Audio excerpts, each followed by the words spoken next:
तो अब हम बात कर लेते हैं osmo regulation in fresh water animals की।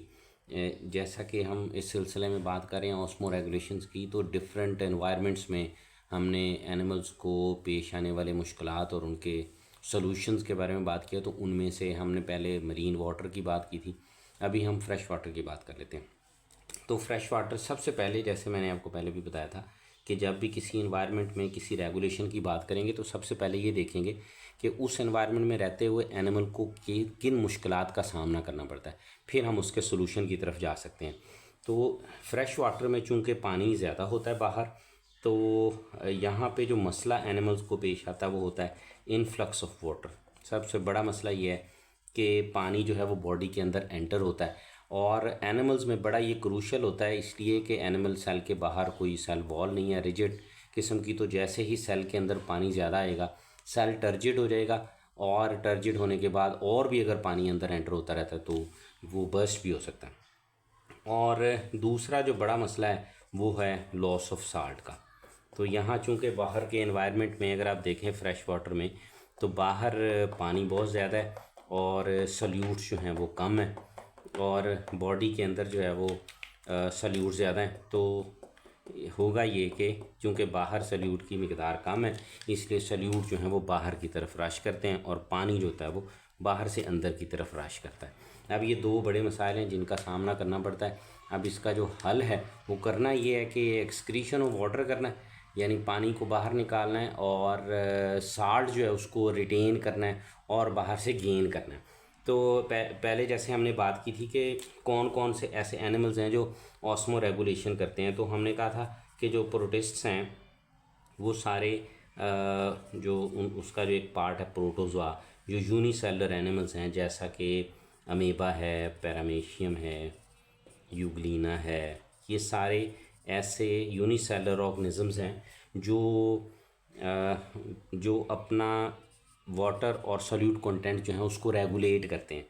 तो अगर आप इनको देखें ना, तो पैरामीशियम को अगर आप देखें, पैरामीशियम के अंदर ना दो कॉन्ट्रैक्टाइल वैक्यूल होते हैं, जिसमें एक सेंट्रल कैनाल होती है और काफ़ी सारी रेडिएटिंग कैनाल्स होती हैं। एक स्टार शेप का कॉन्ट्रैक्टाइल वैक्यूल होता है इधर भी और एक इधर भी, दोनों पॉइंट्स पर। तो ये कॉन्ट्रैक्टाइल वैक्यूल क्या करता है, ये कॉन्ट्रैक्ट और रिलैक्स करता रहता है हर वक्त। ये बॉडी के अंदर जितना फालतू पानी है ना, ये दोनों क्या करते हैं, बारी बारी कॉन्ट्रैक्ट रिलैक्स करते हैं, पानी को भरते हैं और कॉन्ट्रैक्ट करके कॉन्ट्रैक्टाइल पोर के ज़रिए से बॉडी से बाहर निकाल देते हैं। इसी तरह अमीबा को अगर आप देखें तो उसमें भी यही कॉन्ट्रैक्टाइल वैक्यूल जो होता है वो फालतू पानी को बाहर निकालने का काम कर रहा होता है। अच्छा, और क्या है, जैसे फ़िश है। फ़िश जो है वर्टिब्रेट्स में से, अब बहुत सारी मछलियाँ जो है वो फ्रेश वाटर में रहने वाली हैं। अब इनको भी ज़ाहिर है कि वही मसला है इनफ्लक्स ऑफ वाटर का। तो इन्होंने जो हल ढूंढा है वो ये है कि ये बहुत ही डाइल्यूट यूरिन प्रोड्यूस करती हैं। डाइल्यूट यूरिन पैदा करने से क्या होगा, कम से कम सल्यूट बाहर जाएगा, साल्ट बाहर जाएंगे, और ज़्यादा से ज़्यादा पानी जो है वो ये हर वक्त डाइल्यूट यूरिन पैदा करते रहते हैं और कम साल्ट को ज़ाया करते हैं, ज़्यादा पानी जो है वो बाहर निकाल लेते हैं। अब दूसरा जो मसला है ना लॉस ऑफ साल्ट का, उसको हल करने के लिए इन्होंने क्या किया, क्या अडेप्ट किया हुआ इन्होंने कि ये ऐसा फूड चूज़ करती हैं खाने के लिए जिसमें साल्ट की मिकदार ज़्यादा हो। तो इस तरह इनके दोनों मसाइल हल हो जाते हैं, लॉस ऑफ वाटर को भी ये मैनेज कर लेते हैं और फूड ऐसा खाते हैं जिसमें ज़्यादा साल्ट्स हों। और तीसरी अडेप्टेशन ये इनकी है कि ये जानबूझकर ड्रिंकिंग ऑफ वाटर नहीं करती। ये पानी नहीं पीती हैं, इंटेंशनली पानी नहीं पीती हैं। जो पानी वो खुद ही बॉडी के अंदर आ जाता है उसी पर गुजारा करते हैं, यानी वो इतना काफ़ी होता है कि उसमें से बहुत सारा एक्सक्रीट आउट करने के बावजूद इनके लिए काफ़ी बच जाता है। ओके जी, इसके बाद हम देखते हैं कि टेरेस्ट्रियल एनवायरनमेंट में रहने वाले एनिमल्स को ऑस्मो रेगुलेशन के लिए क्या करना पड़ता है। तो पहले देखते हैं जी मसाइल के। टेरेस्ट्रियल एनवायरनमेंट एक ऐसा मसला है जिसमें कोई जो कंडीशन है वाटर कंटेंट की वो परमानेंट नहीं रहती है। आप देखें तो कभी ऐसा होगा कि फ्लडिंग ऑफ वाटर भी होगी, बहुत ज़्यादा पानी भी होगा, और कभी कभी जो है वो पानी की कमी भी हो सकती है, ड्रॉट भी हो सकता है कि पानी बिल्कुल ना हो। तो अब एनिमल्स को दोनों तरह की कंडीशंस के लिए अपने आप को अडेप्ट करना पड़ेगा। अब इन दोनों में से अगर आप देखें ना, तो लॉजिकली देखें तो एक्सेस ऑफ वाटर ज़्यादा क्रूशल होगा या शॉर्टेज ऑफ वाटर ज़्यादा क्रूशल होगा? तो हमेशा शॉर्टेज ऑफ वाटर जो है ना ये ज़्यादा क्रूशल होता है, इसलिए टेरेस्ट्रियल एनवायरनमेंट में रहने वाले एनिमल जो हैं वो ज़्यादा शॉर्टेज ऑफ वाटर के लिए ज़्यादा अडेप्टेड होते हैं। इसके लिए इनको अडेप्टेशन करना पड़ेगी। अब उसके लिए उन्होंने किया क्या हुआ है, देखें। सबसे पहले तो उनकी जो स्किन है, इनकी स्किन ऐसी है कि जैसी एक्वेटिक ऑर्गेनिजम्स में नहीं थी। अब टेरेस्ट्रियल एनवायरनमेंट में आते ही एनिमल्स ने क्या किया, अपनी स्किन को ऐसा बना लिया है जो लॉस ऑफ वाटर को प्रिवेंट करती है। तो प्रिवेंट करने वाली जो स्किन्स हैं, जैसा कि अगर आप देखें ना तो दुनिया में जो एनिमल सबसे ज़्यादा सक्सेसफुल समझे जाते हैं ना वो हैं इंसेक्ट्स और वर्टिब्रेट्स, जिनमें हम भी वर्टिब्रेट्स हैं, जिनमें हम भी शामिल हैं।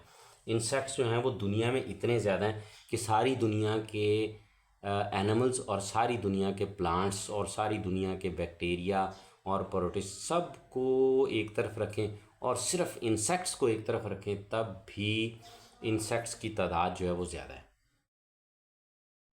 तो इनकी जो सक्सेस है ना लैंड पर इंसेक्ट्स की, उसकी सबसे बड़ी वजह जो है ना वो इनकी स्किन है। क्योंकि इनकी टेरेस्ट्रियल एनवायरनमेंट में याद रख लें जो सबसे बड़ा फिजियोलॉजिकल मसला है ना वो शॉर्टेज ऑफ वाटर है।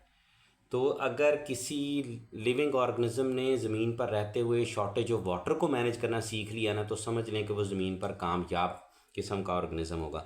तो इनकी जो स्किन है ना वो इन्होंने क्या किया है कि स्किन के ऊपर एक वैक्सी क्यूटिकल अडेप्ट कर लिया। अब ये जो क्यूटिकल है ना ये लॉस ऑफ वाटर से बचाती है। और दूसरी तरह की जो स्किन है ना वो हमारी है जैसे मल्टी लेयर्ड है। हमारी जो स्किन है ना वो कैसी है, वो मल्टी लेयर्ड है। इसकी कई लेयर्स हैं और इन लेयर्स में सबसे ऊपर जो है वो डेड सेल की एक लेयर होती है, डेड सेल्स की। अब इससे क्या होता है कि इससे ये जो जिसको हम कहते हैं ना कैरेटीन की लेयर, कैरेटीन की, तो ये जो लेयर होती है ना ये क्या करती है, ये लॉस ऑफ वाटर को कम से कम कर देती। तो दूसरी तरह के जो अडेप्टेशन है ना वो है मेटाबॉलिक।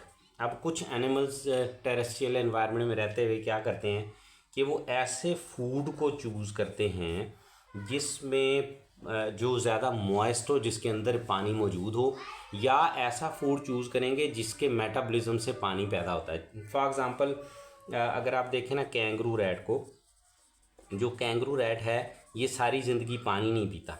तो ये क्या करता है, ये फूड जो है वो कार्बोहाइड्रेट वाले फूड को प्रेफर करता है और कार्बोहाइड्रेट के मेटाबॉलिज्म से जो पानी प्रोड्यूस होता है उसको वाटर के सोर्स के तौर पर इस्तेमाल करता है। इसी तरह बाकी जो टेरेस्ट्रियल एनिमल्स हैं वो क्या करते हैं, उनके जो किडनीज़ हैं इनको हम कहते हैं मेटानेफ्रिक किडनीज़। मेटानेफ्रिक किडनीज़ ऐसे किडनी होते हैं जो यूरिन प्रोड्यूस करने के बाद भी उसमें से रीअब्जॉर्प्शन ऑफ वाटर की एबिलिटी रखते हैं। तो ये क्या करते हैं, हालात के मुताबिक अगर बॉडी में बहुत ज़्यादा पानी की कमी हो तो वो क्या करेंगे, उतना ही ज़्यादा कंसनट्रेटेड यूरिन प्रोड्यूस कर देंगे। जितना ज़्यादा कंसनट्रेटेड यूरिन पैदा करेंगे उतने ही ज़्यादा साल्ट्स बॉडी से बाहर जाते हैं और कम से कम पानी जो है वो ज़ाय होता है। तीसरी तरह की जो अडेप्टेशन है वो बिहेवियरल अडेप्टेशन। कुछ एनिमल्स ऐसा करते हैं कि वो अपना बिहेवियर ऐसा कर लेते हैं कि वो लॉस ऑफ वाटर को कम से कम कर पाएँ। फॉर एग्ज़ाम्पल वो क्या करेंगे कि डॉन एंड डस्क जो है यानी सुबह और शाम के वक्त जो है वो अपने फूड की तलाश में निकलते हैं, और दिन भर जब शदीद गर्मी होती है, जब सबसे ज़्यादा लॉस ऑफ वाटर का खर्चा होता है, तो उस वक्त वो अपने घरों में छुपे रहते हैं। सुबह सुबह निकल जाएंगे अपने काम पे खुराक की तलाश में, और या शाम को जाएंगे, दिन को वो छुपे रहते हैं। इसी अगर आप डेजर्ट में किसी डेजर्ट में विज़िट करें ना, तो अगर दोपहर के वक्त आप सख्त धूप में विज़िट करते हैं ना डेजर्ट का, आपको वहाँ कोई एनिमल नज़र नहीं आएगा, आपको लगेगा कि डेजर्ट में कोई नहीं रहता।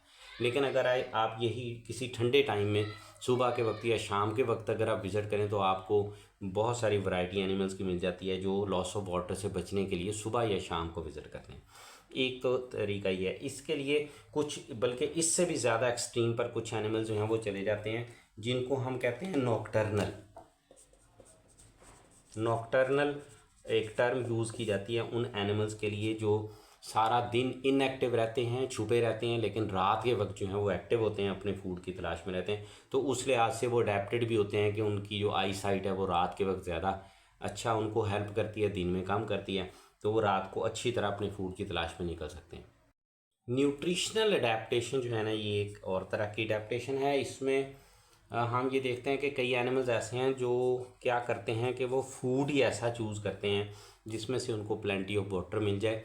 तो ये एनिमल्स क्या करेंगे कि क्योंकि पानी तो डेजर्ट में अवेलेबल नहीं होगा, कम अवेलेबल होता है, तो ऐसा फूड चुन लेते हैं जिन प्लांट्स ने जैसे कोई पानी स्टोर किया होता है, या सीड्स ऐसे होते हैं जिनमें पानी अवेलेबल हो, तो ऐसे फूड को चूज़ करते हैं और अपना लॉस ऑफ वाटर को कम करने की कोशिश करते हैं।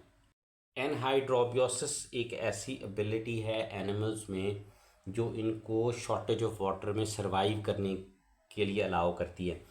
तो ये क्या है, एबिलिटी टू सरवाइव